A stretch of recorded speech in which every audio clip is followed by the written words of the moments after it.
Enough said, right? And the big surprise for me was that the forecast on the app and the phone said that there was going to be a little rain sometime around 1 o'clock or 2 o'clock. But it didn't make any announcement about this, and it was teeming for the last hour and a half. The whole time, non-stop, beautiful rain. Look at the way it's flooded here. All waterlogged. Where does the word waterlogged come from? A log, a piece of a trunk of a tree, waterlogged. I wonder, does it come from loch? Loch is the Irish word, the Gaelic word for a lake. Have to check out the synonyms there. Look at all that water. That's almost as intensive as it was on the 23rd of December, 24th of December, when we had that amazing downpour that caused so much damage. And I love these mountains now with the fog. It's rare we get to see fog like this on the mountains. Well, it's cloud down on the mountain, right? I wonder if that's basically what fog is. We don't see too much fog around here, whereas at home in Ireland and in Europe and the States, I remember terrible fog in Canada. I was on the road a lot, so I got to travel a lot. I was on different missions of preaching in different towns all over the place, mission appeals.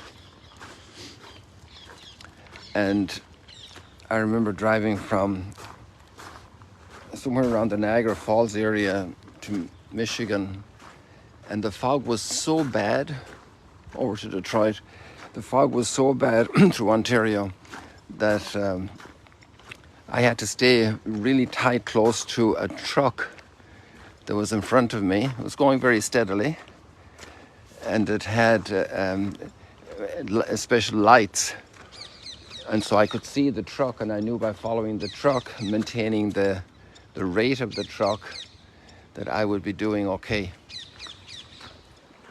There were two of us. Oh, there's a little bit of sun up there. Reflection. So that's coming because of the sun above the clouds. The sun is above the clouds. That's a wonderful book of Dr. Enright, Rising Above the Clouds, on forgiveness, how to rise above the clouds.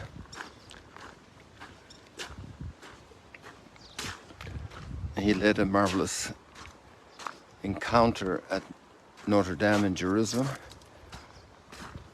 a forgiveness conference with Jewish and Muslim and Christian thinkers and scholars and wonderful people of God, on forgiveness above the clouds, rising above the clouds.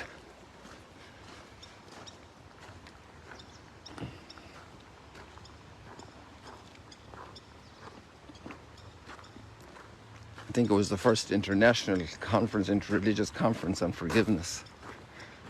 Marvelous event. So we have lots of clouds today, we can rise above them. And when we were reading poor Job today, a lot of clouds, he's like in a deep depression.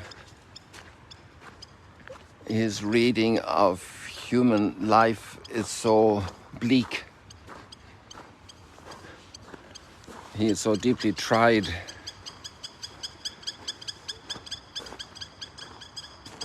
I wonder if it's up to the step, the big platform underneath the stairs here. No, not quite yet, but it's getting there.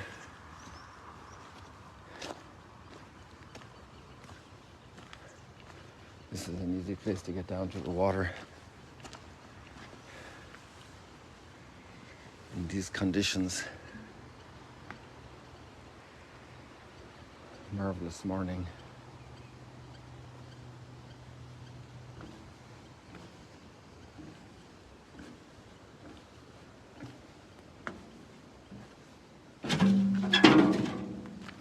I'm okay. The step is broken here, I didn't notice. It's a real old stairs. We never use this. People don't come down here, except you guys in the morning for live stream. A nice reflection there of the railing and of the stones.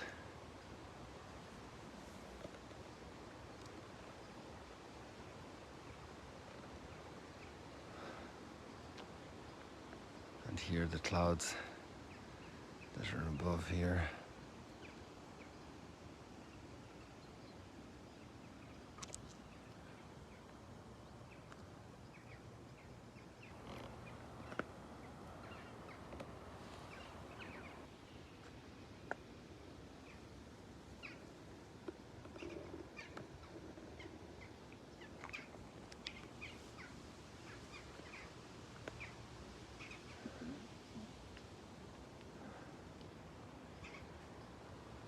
Oh, look at the birds in the water flying.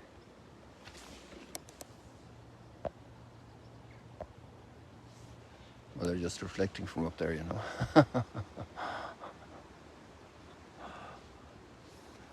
First time I saw birds flying in the water. There's another one flying here in the water. Come on.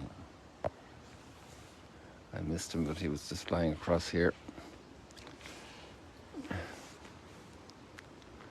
Wow, that's so beautiful. Look at that circle there. But it's not a circle. The grass is above and then it's reflecting underneath. So everything here is a perfect reflection. Look at that. Isn't that amazing?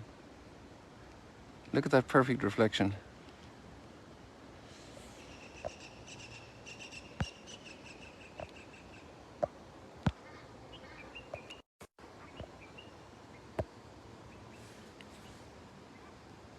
Everything is symmetrically reflected. Perfect mirror.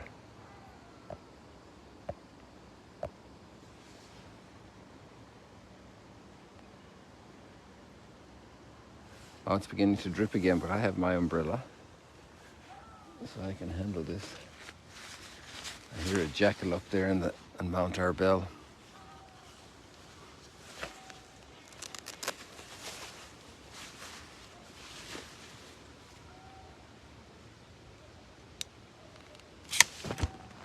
My eyes aren't good enough to see it.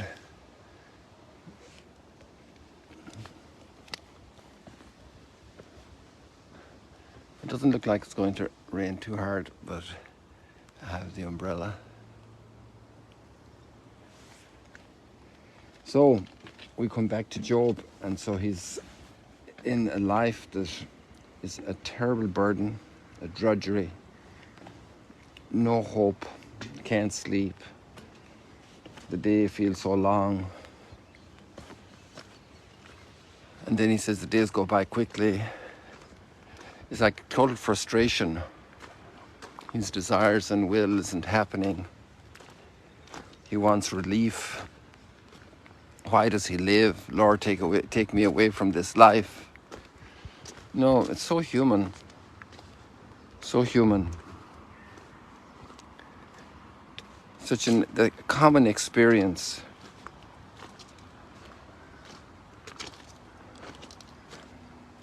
People that are deeply frustrated. Why do people turn to drugs? They must be very unhappy with their life, turning to alcohol, leading to behaviors that are then very embarrassing, first of all, very damaging. But embarrassing is the social aspect of it, but very destructive. Look at all the reflections there of the cloud and the lake and the mountain, the trees.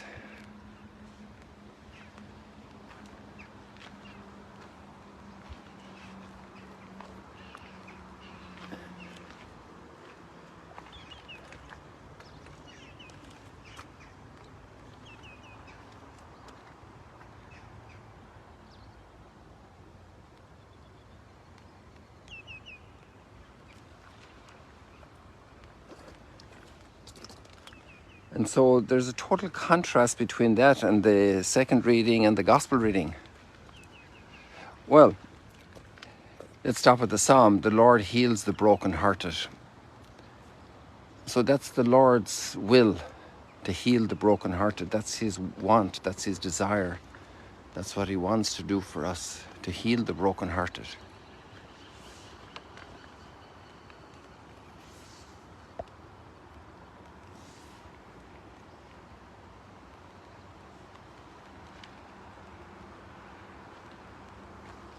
And that's what Jesus is doing in Capernaum, right across from here. I'll just point out the spot here if I can. There we go, my finger. So it's right across there. That's a little bit enlarged. You can see the Mountain of Beatitudes and the third to the left, and then a little bit over, more or less in the center of the screen, a little bit right of center, at the water on the other end, 4 miles away.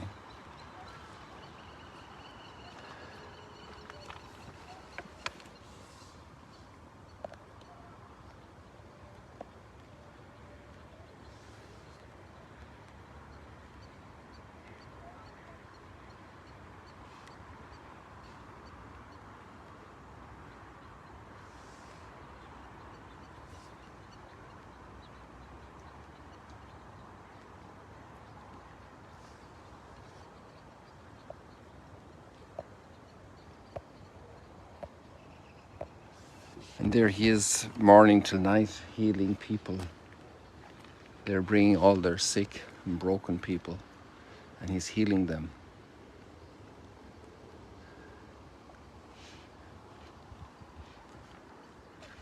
So that theme of Job is there, but finding its remedy. But the focus of the gospel is a little bit broader today, and there are 3 very big actions of Jesus. His teaching. It's all one day because it's joined up with last Sunday's reading. And it's a Sabbath day, a Saturday. That's what the text says. And after expelling the demon, which we were dealing with last Sunday, and teaching with authority, he goes to Peter's house, which is over there in Capernaum, right across from the synagogue. And there's a lot of archaeology about that. The certainty of Peter's house there is pretty sure. I was blessed about, I think it's almost 2 years ago now, a year and a half ago, to work with the French regisseur to produce a movie on the historicity of Jesus, and he asked me to do the part in Capernaum to comment on the archaeology and the information that's out there about Capernaum. And the movie starts off saying that Jesus didn't exist. And the first half of it is about that, like typical European intellectual French movie. And then the turn happens around the middle of the movie, with some comments from some historians. And obviously the evidence piles up that of the historicity of Jesus. So I did the part on Capernaum, and it was very interesting to read up on the facts of the archaeology, and it's Peter's house. The archaeologists don't doubt that. And there's Jesus, and the people are crowding around. But then he goes away very early in the morning to pray in a quiet place.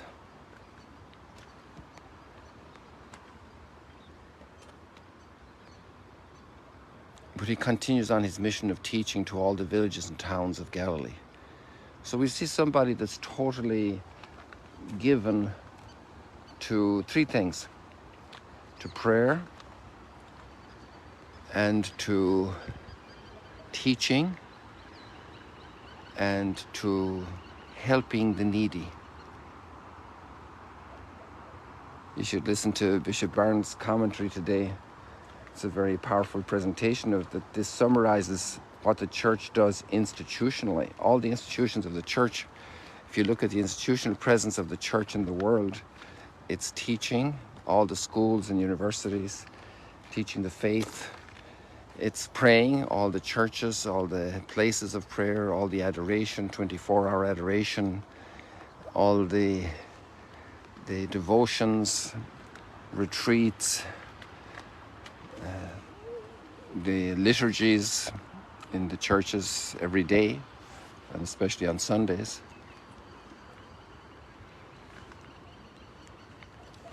And then we have all the care for the needy, all the hospitals, orphanages, clinics, all kinds of outreach for the needy, homes for the elderly. So many forms of outreach.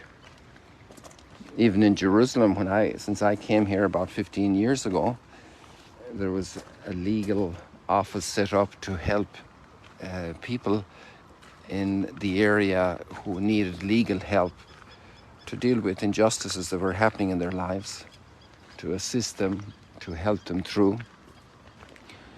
So those three dimensions carry on Jesus' life completely in society, so that the identity of the church is replicating the life of Jesus.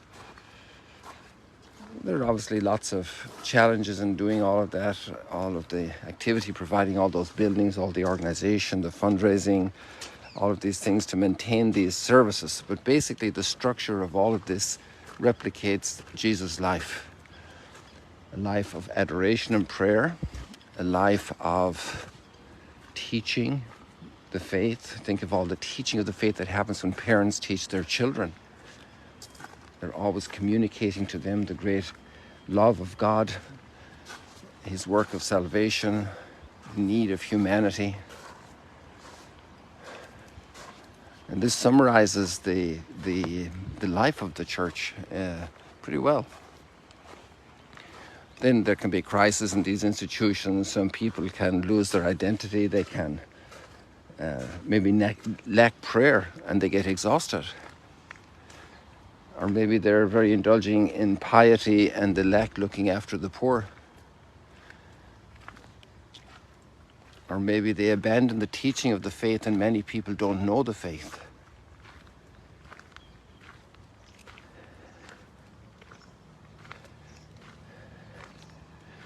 And then we have a very big contrast to Job in the second letter, in the second reading, the letter of Paul. And there you see Paul, who is absolutely, totally polarized, completely committed to doing everything to communicate, to teach, to bring the message of salvation to the world. He is so passionate, so completely taken, so completely committed, and he doesn't want anything for it, and he adapts to everybody so they can understand it the way they are, in the best possible way. And the strenuous effort he made despite so many persecutions and difficulties that he had in his life, it's absolutely amazing to see the intensity of commitment. And he feels from the depths of his heart an incredible drive that compels him. In another text he says, "The charity of Christ urges me. Caritas Christi urget me." So he is compelled, driven, motivated. So that's the total polar opposite to Job. In Job's reading today, that's his first reply after all these guys are, the three guys who come to kind of teach him that he's in the wrong and that his sufferings, God is just and all of that. So Job is in the middle of his first response. It's worth reading it all. We have a snippet of it in the liturgy. But it's an amazing text of Job's deep frustration, deep sadness, deep... frustration is probably the better word. I'd like some more words to say it. And Paul is the exact opposite. He is like bursting with energy, with desire, with programs, with pushing, with adapting, with being out there, engaging people. Every talent he has, every fiber in his body and his mind and his soul is into that. So people, I wish you a life of meaningful fulfillment, spreading the good news by your example, by your life, serving the needy in your own home. Somebody's hungry, making a nice meal, a cup of tea, saying hello, giving people a smile. Everybody's needy for a smile, and everybody loves a smile, unless they're in a very, very sulky mood altogether. And there they need a little bit of patience and compassion. So that's our life, people. A life, a wonderful life, a redeemed life, a life of grace despite the troubles and difficulties we might have along the way. God bless you on this rainy day at the Sea of Galilee. And I think next week we promised that we'll have the sun rising in the morning, God willing. See you later, alligators.